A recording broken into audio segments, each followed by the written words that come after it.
আপনাদেরকে মনে আছে বিপিএল সে বিতর্কিত নো বল কিংবা সে বিতর্কিত রান আউট কিংবা সে বিতর্কিত এলবিডব্লিউ, যার কারণে একটা ম্যাচের মোড় কিন্তু ঘুরে গিয়েছিল, এমনকি মাঠে কিন্তু আম্পায়ারের সাথে বাকবিতণ্ডা পর্যন্ত হয়েছিল। এখন কিন্তু সেগুলো কিন্তু কালেবদ্র হয় না, আমরা কিন্তু সেগুলোকে অভ্যাসে পরিণত করছি।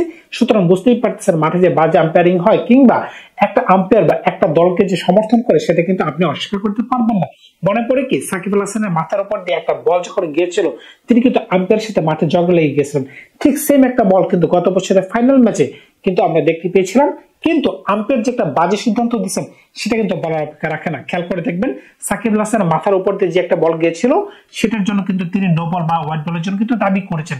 কিন্তু কথা হচ্ছে কি, আপনি কখন দাবি করতে পারবেন? যখন বলটা ডেড হয়ে যাবে। এখন খেয়াল করেন ঠিক সেম একটা বল আপনার মাথার উপর দিয়ে যাচ্ছে, কিন্তু অপর প্রান্ত থেকে দুজন ব্যাটসম্যান কিন্তু দৌড়াদৌড়ি শুরু করে দিচ্ছে, কি তারা একটা এক্সট্রা রান নিতে চায়। যখন দুজন ব্যাটসম্যান দৌড় দেওয়া শুরু করবে তখন কিন্তু আম্পায়ার কোনো কল দিতে পারবে না যে এটা হোয়াইট বল নো বল। আপনাকে অপেক্ষা করতে হবে আনটিল যখন তাদের রানটা নেওয়া শেষ হবে। যদি এমন হইতে পারে, যদি অপর প্রান্ত থেকে যখন দুইটা ব্যাটসম্যান যখন দৌড় দেওয়া শুরু করলো, যদি তাদেরকে রান আউট করার জন্য একটা থ্রো মারা হয় আর থ্রোটা যদি দাগের বাইরে চলে যায় তখন কিন্তু একটা 4 হওয়ার সম্ভাবনা থাকে, তখন কিন্তু এক্সট্রা 5 রান কিন্তু যুক্ত হইতে পারে। যখনই আপনি একটা কল দিয়ে দিবেন যে এটা হোয়াইট বল কিংবা নো বল, তখন কিন্তু সেই 4টা রান বা এক্সট্রা যে 5টা রান তখন কিন্তু সেটা যুক্ত হওয়ার কোনো সুযোগ দেয়। তার মানে কি আপনাকে ওয়েট করতে হবে যতক্ষণ না পর্যন্ত তাদের দোষ শেষ হচ্ছে।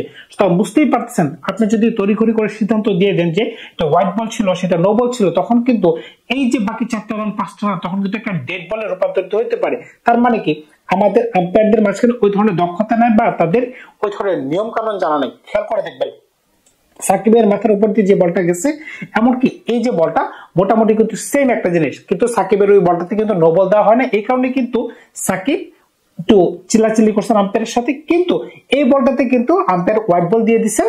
সুতরাং বুঝতেই পারতেছেন এই ধরনের সিদ্ধান্তই কিন্তু বিপিএল কে বিতর্কিত করতেছে। মনে পড়ে কি সৌম্য সরকারের সাথে কি হয়েছিল তামিম ইকবালের? সৌম্য সরকার মাঠে আউট হয়েছেন, এমনকি তিনি রিভিউ নিয়েছেন, রিভিউ নেওয়ার পরে আম্পায়ার আউট দিয়ে দিলেন। খেয়াল করে দেখবেন রিভিউ যে নিছেন তখন কিন্তু বাংলাদেশের ডিআরএস ছিল না, এই ডিআরএস অল্টারনেটিভ ডিআরএস যাকে বলা হচ্ছে। বাংলাদেশের এই ধরনের সামর্থ্য নেই যে আমরা ডিআরএস কিনতে পারি। সুতরাং বুঝতেই পারতেছেন এই ডিআরএস এ কি ধরনের সিদ্ধান্ত আসলো, থার্ড আম্পায়ার কোন ধরনের সিদ্ধান্ত দিল যে আপনি আউট হয়েছেন, মাঠের সিদ্ধান্ত বল। কিন্তু সৌম্য সরকার তাতে খুশি না, তার মানে কি এখন তাকে নট আউট দিতে হবে। দেখেন কোন ধরনের সিদ্ধান্তে আমরা উপনীত হয়েছি। সৌম্য সরকার নট আউট থেকে গেছেন, কারণ কি তিনি যাইতে চাইতেছেন না ডাগ আউটে। সুতরাং বুঝতেই পারতেছেন এখানে কোন ধরনের খেলা চলে, এমনকি আম্পায়ার কার কথা শুনে। মনে পড়ে কি সাকিব আল হাসান খেলার মাঠে কোন ধরনের আচরণ করেছিলেন? তিনি আম্পায়ারের বিরুদ্ধে চলে গেছেন, প্লাস তিনি স্ট্যাম্প লাথি মেরে ভেঙে ফেলতে পারেন। কারণ কি বাংলাদেশের আম্পায়ারের মানটা এরকম, আপনি এমন ধরনের কাজ করতে পারেন, তাই বলেই তো প্লেয়াররা এমন ধরনের সাহস পায় যে স্ট্যাম্প লাথি মেরে ভেঙে ফেলতে পারে। এটা কোনো দেশে চলে? আপনি বিশ্বের কোনো জায়গায় দেখতে পাইছেন?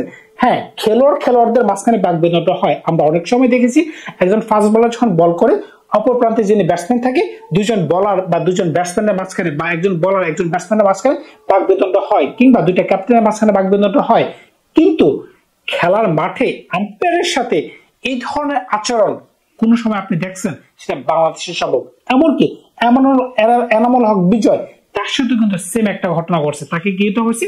তাকে এলবিডব্লিউ আউট দেওয়া হয়েছে, কিন্তু তিনি আউট হন নাই। কিন্তু তারপরও যেহেতু বাংলাদেশের ডিআরএস নাই, তিনি এই ডিআরএস ব্যবহার করলেন। স্পষ্টত বোঝা যাচ্ছে তার ব্যাটে বল লেগেছিল, কিন্তু তাকে আউট দেওয়া হয়েছে। সুতরাং বুঝতেই পারতেছেন এগুলো কিন্তু একটা ইঙ্গিত প্রকাশ করে। সেই ইঙ্গিতটা কি বিপিএল এ যে ফিক্সিং চলে, এমনকি আম্পায়াররা যে ফিক্সিং এর সাথে জড়িত, সেটা কিন্তু বলার অপেক্ষা রাখে না। তা না হলে আম্পায়ার কেন এই ধরনের সিদ্ধান্ত দিবে?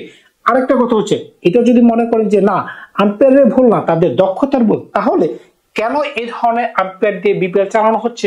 আমরা দাবি করি আইপিএল এর পরে বিপিএল হচ্ছে সর্বশ্রেষ্ঠ, কিন্তু এটা যদি হয় মানদণ্ড, তাহলে কিভাবে আমরা দাবি করতে পারি আইপিএল এর পরে বিপিএলটা হচ্ছে সর্বশ্রেষ্ঠ? আপনি খেয়াল করে দেখেন বিপিএল এর পরে যারা যাত্রা শুরু করেছিল এই ধরনের ফ্র্যাঞ্চাইজি ক্রিকেট লিগ খেলা, তারাও কিন্তু এখন ডিআরএস রাখতে পারে, কিন্তু আমরা কিন্তু 1 বছর রাখতে পারলে 5 বছর রাখতে পারি না। সুতরাং বুঝতেই পারতেছেন এই ধরনের কর্মকাণ্ড কিন্তু কালেবদ্ধ হচ্ছে না, পরপর ব্যাক টু ব্যাক বছর হচ্ছে।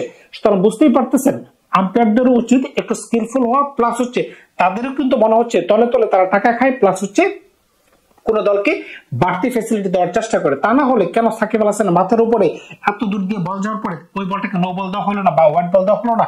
কিন্তু এই বলটা যখন 3 বলে 1 রানের প্রয়োজন, খেলা অলমোস্ট শেষ, কিন্তু আপনি বুঝতে পারতেছেন যে তারা দৌড় দিতেছে, আপনি ওয়েট করেন, তা না হলে তো আপনি একটা কল দিতে পারতেছেন না, কিন্তু আপনি একটা কল দিয়ে বসলেন। কারণটা কি? আপনার তো তাড়াহুড়া, বুঝতেই পারতেছেন আপনার মাঝখানে ওই ধরনের দক্ষতা নাই। এমনকি একজন ব্যাটসম্যান যখন রিভিউ নিছে, রিভিউ নেওয়ার পর আউট হয়ে গেছেন, তারপরে আপনি কি করতেছেন? ওই ব্যাটসম্যানকে সন্তুষ্ট করার জন্য বিপিএল কিন্তু তাকে নট আউট করতেছে। সুতরাং বুঝতেই পারতেছেন সৌম্য সরকারের সাথে তামিম ইকবালের যে একটা ঘটনা ঘটছে, এটা কিন্তু ভোলার মতো একটা ঘটনা না। বিপিএল দেখেন কত রঙ্গ তামাশার একটা জায়গা। দেখেন সাকিব আল হাসান 1xBet এর প্রমোশন করতেন, যেটা একটা জুয়ার বিজ্ঞাপন। আমরা কিন্তু তীব্র নিন্দা জানাই। বাংলাদেশে কিন্তু জুয়া বা গ্যাম্বলিং 100% ব্যান। সুতরাং বুঝতেই পারতেছেন। কিন্তু আমরা কিন্তু টিভির পর্দায় 2023 সালে দেখতে পেয়েছিলাম যে বাংলাদেশে 1xBet এর বিজ্ঞাপন চলতেছে বিপিএল এর খেলায়। এই ধরনের খেলায় কে দিচ্ছে তাহলে এই ধরনের বিজ্ঞাপন? অবশ্যই বিপিএল দিচ্ছে। সুতরাং বুঝতেই পারছেন, একদিকে বিসিবি বলতেছে যে না, বাংলাদেশে কোন ধরনের জোয়ার সাইটের বিজ্ঞাপন চলবে না, অন্যদিকে বিসিবি নিজে দিচ্ছে। সুতরাং বুঝতেই পারতেছেন, যেখানে ঘোড়াই গলদ সেখানে আম্পায়ার বা প্লেয়াররা কোন ধরনের ভালো সিদ্ধান্তে উপনীত হতে পারবে।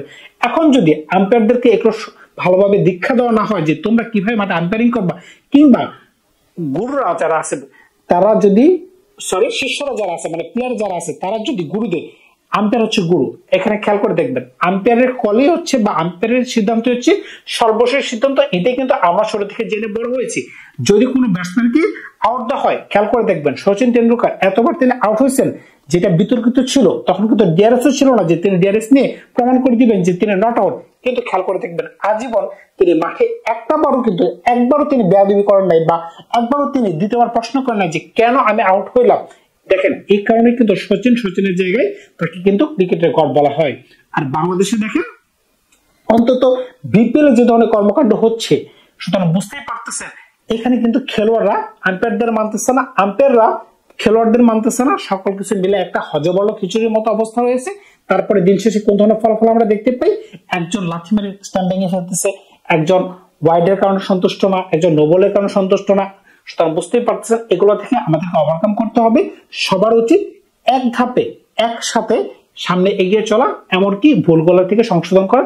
তা না হলে কিন্তু বিপিএল এর নাম পর্যন্তই থাকবে, কিন্তু খেলার মাঠে কিন্তু আমরা ওই ধরনের কোনো ভালো কিছু দেখতে পারবো না। ধন্যবাদ সবাইকে, ভালো থাকবে। আপনারা নতুন কোনো গল্প নিয়ে খুব শীঘ্রই হাজির হবো আপনাদের সাথে।